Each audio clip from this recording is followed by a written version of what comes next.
ಗೊತ್ತಾ, ಇದನ್ನು ನೀವು ಯಾರಿಗೂ ಹೇಳಬೇಕಾಗಿಲ್ಲ. ಈವನ್ ನಿಮ್ಮ ಪೇರೆಂಟ್ಸ್ಗೂ ಮತ್ತು ನಿಮ್ಮ ಪಾರ್ಟ್ನರ್ಗೂ ಕೂಡ ಹೇಳಬೇಕಾಗಿಲ್ಲ. ಅದೇನು ಅಂತ ಅಂದ್ಕೊಂಡ್ರಾ, ನಿಮ್ಗೆ ಯಾವಾಗಲೂ ಒಬ್ಬ ಫ್ರೆಂಡು ಆ ರಿಲೇಟಿವ್ಸು ಇಲ್ಲ ಪೇರೆಂಟ್ಸ್ ಆಗಿರ್ಬೋದು, ನಿಮ್ಗೆ ಕೇಳ್ತಾ ಇರ್ತಾರೆ ನೀವು ಯಾವ ಪಕ್ಷಕ್ಕೆ ಓಟ್ ಹಾಕಿದೆ, ಯಾವ ಪಾರ್ಟಿಗೆ ಓಟ್ ಹಾಕಿದೆ ಅಂತ.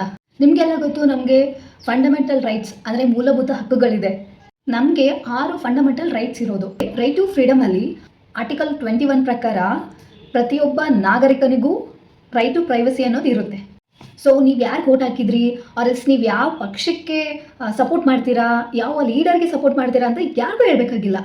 ಇದನ್ನು ಏನಕ್ಕೆ ಮಾಡಿದ್ದಾರೆ ಅಂದರೆ, ಫಾರ್ ಎಕ್ಸಾಂಪಲ್ಲು ನೀವು ಎಕ್ಸ್ ಅನ್ನೋ ಪಾರ್ಟಿಗೆ ಸಪೋರ್ಟ್ ಮಾಡ್ತಿದ್ದೀರಾ, ನಿಮ್ಮ ಫ್ರೆಂಡು ವಾಯ್ ಅನ್ನೋ ಪಾರ್ಟಿಗೆ ಸಪೋರ್ಟ್ ಮಾಡ್ತಿರ್ತಾರೆ.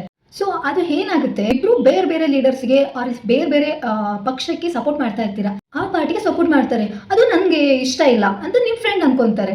ನೀವು ಏನು ಅನ್ಕೊಂತೀರಾ, ನನ್ನ ಫ್ರೆಂಡು ಆ ಪಾರ್ಟಿಗೆ ಸಪೋರ್ಟ್ ಮಾಡ್ತಾರೆ, ಸೊ ಅವ್ರದ್ದು ಆಲೋಚನೆಗಳು ಅವರ ಉದ್ದೇಶಗಳು ಬೇರೆ ಅಂತ ನಿಮಗೆ ತಿಳಿಯುತ್ತೆ. ಸೊ ಇದರಿಂದ ಸಂಬಂಧಗಳು ಹಾಳಾಗುತ್ತೆ. ಸೊ ಹಾಗಾಗಿ ಕಾನ್ಸ್ಟಿಟ್ಯೂಷನ್ನಲ್ಲಿ ಅಷ್ಟು ಚೆನ್ನಾಗಿ ಫ್ರೇಮ್ ಮಾಡಿರೋದು ಇದೇ ಕಾರಣಕ್ಕೆ.